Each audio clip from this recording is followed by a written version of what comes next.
Sony, in 2006, while they were busy making PlayStations and Sony Walkmans, they decided to acquire the Minolta camera business. And I'm glad they did, because this Sony a100 camera is Sony's first DSLR camera.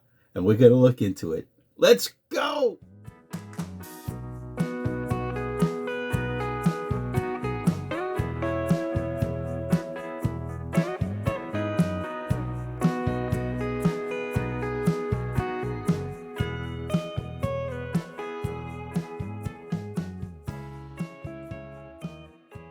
Hello everyone, Carmine from New York here. This is photo class 570. Now, hold on.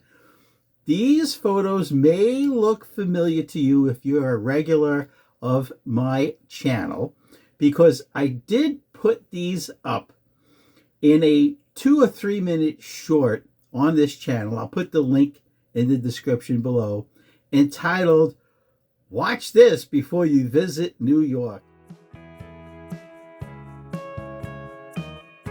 Subscribe, thumbs up, comment below. I was so impressed with the photos from this camera that I had to get them out right away before I made this full-length review of the camera and lens. So the photos might look familiar to some of you, but don't worry. If you're new to this program, you're going to see all of the photos throughout the video. All right.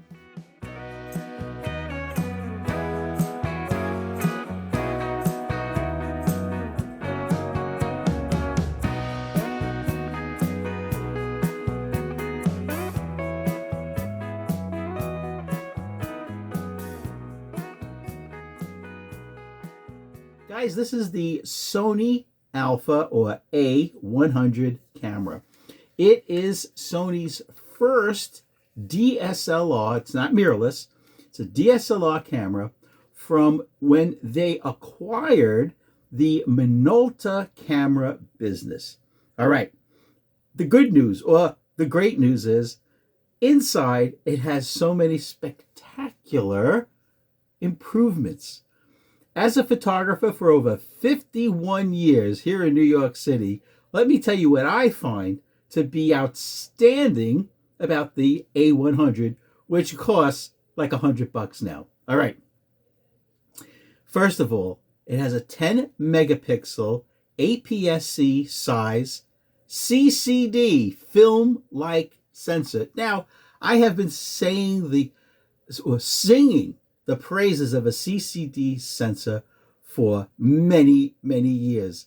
And the reason is because the photographs have a look that you shot it with Kodachrome or similar color film, 35mm film.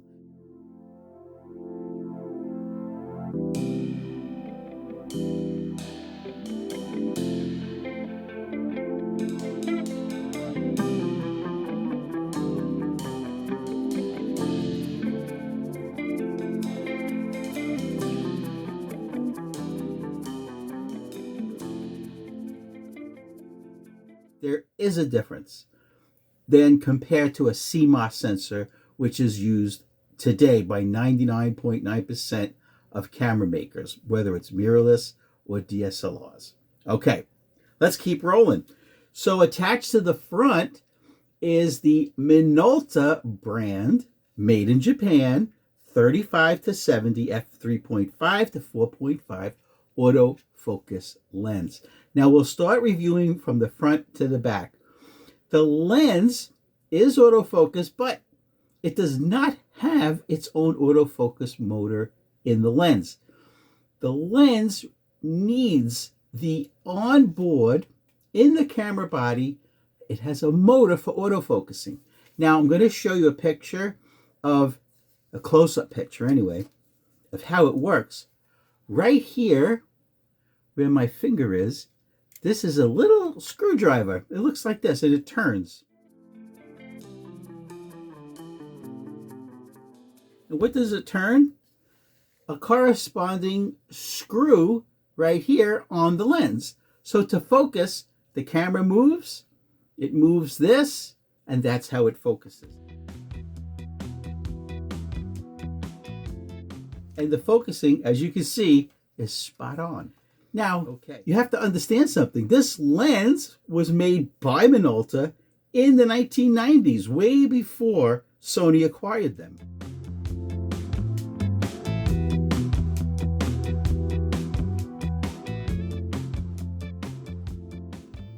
It's multi-coated, absolutely gorgeous, and very sharp. You can see it in these photographs. All right, there's so many things to talk about this camera that's sold for $899 without a lens.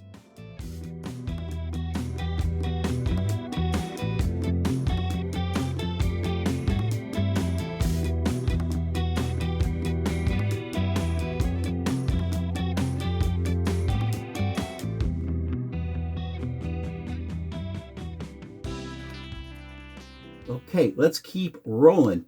Switch on the side to go from manual focus to autofocus. The pop-up flash is wonderful, and it was before it was automatic. So there's a little tab here. You pick it up yourself. So it's Did you notice that there's two dials on top? Reminiscent of Minolta film cameras, okay? So on this side, you have a full PASM dial for program mode, aperture priority, shutter priority, and full manual, as well as full auto and some scene modes like portrait and landscape.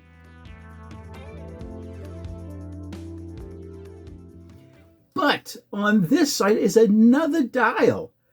It's incredible. It's a dial for everything you need most of the time. Very important, ISO. Now, how do you use this wheel?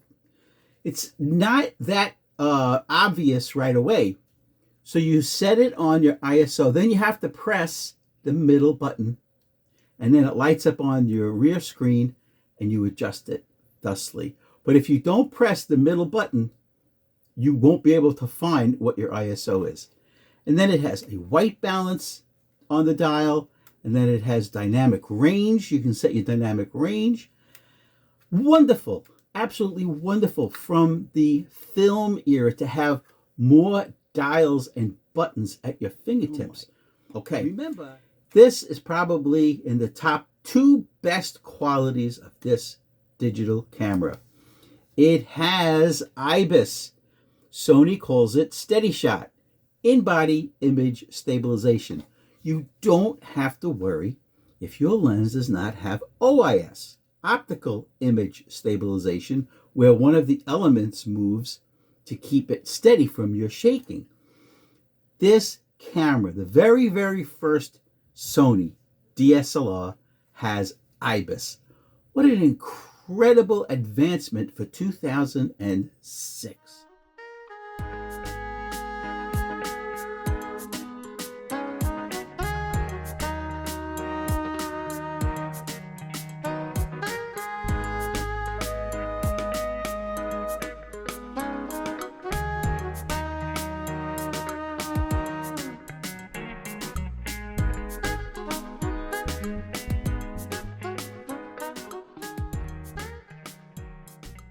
Okay, what kind of memory card does it take? You open up the side door. Now, that might just seem simple. Why did he mention it's on the side? Because most cameras, you would put your memory card in with the battery on the bottom. And that stinks.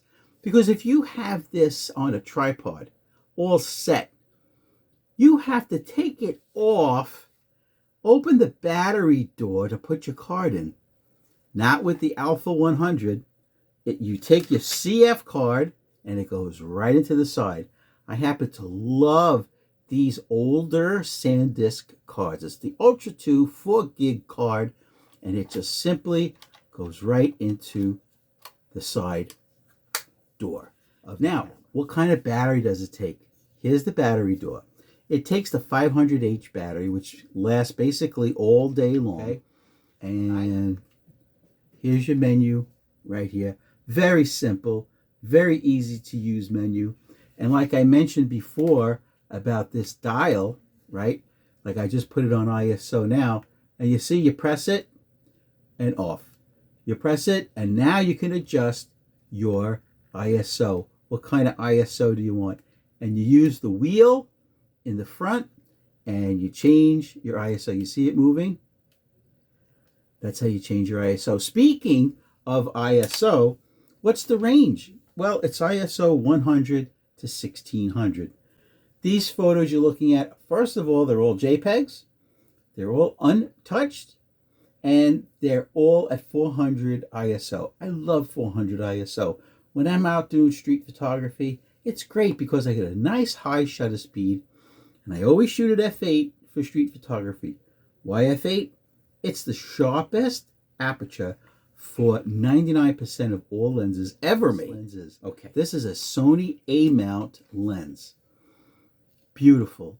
Absolutely wonderful mount. There are literally tens of thousands, if not hundreds of thousands, of Minolta autofocus lenses, Sony A-mount, well, they call it the Minolta A-mount, that work so well on this camera. That's why I picked this up for dollars, and it's wonderful. I have to tell you something about Minolta lenses. I've been buying and selling lenses for over 50 years. This brand, Minolta brand, somehow, I don't know why, but they have the least amount of fungus and haze of all other brands. Every other brand has a typical amount, percentage-wise, over age, that will get fungus and haze. The haze comes from the oils, the lubrication oils, evaporating, and as the particles rise like steam, it's not steam, but it's oil evaporating, it has nowhere to go, so it rests on the inside of the glass elements, giving you haze or cloudiness.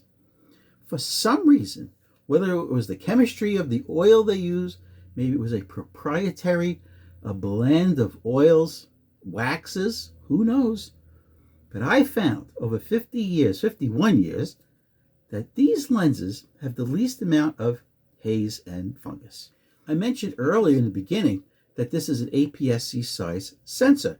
It has a crop factor of 1.5. So simply, you would just take your lens, look at it like this is a 35-70, and multiply it by 1.5. And that'll give you the true field of view that you'll get with the lens. And that's true, by the way, with any APS-C size sensor brand, whether it's Nikon, Fuji, etc. Here's one thing I always point out to guys that might be new to picking up a Sony Alpha 100 or thereabouts. Look at the hot shoe. That is the strangest hot shoe. It's a proprietary flash mount. It's proprietary. Just like if you remember their memory cards, the Duo, Sony Memory Stick Duo, it was proprietary. It looked like a long stick of gum. It got phased out because it was unpopular. This, Sony realized themselves it was a ridiculous proprietary item to put on the cameras. They're gone too. New cameras have regular flash hot shoes. But there are adapters you can buy. I never bought one. I never saw the need to because the pop-up flash for me was enough. When I want to make it a little bit more soft, I just put a piece of tissue paper right on the front. But if you want to use your flashes, I'll put a pop-up now of what the adapter looks like, and they are about 30 bucks.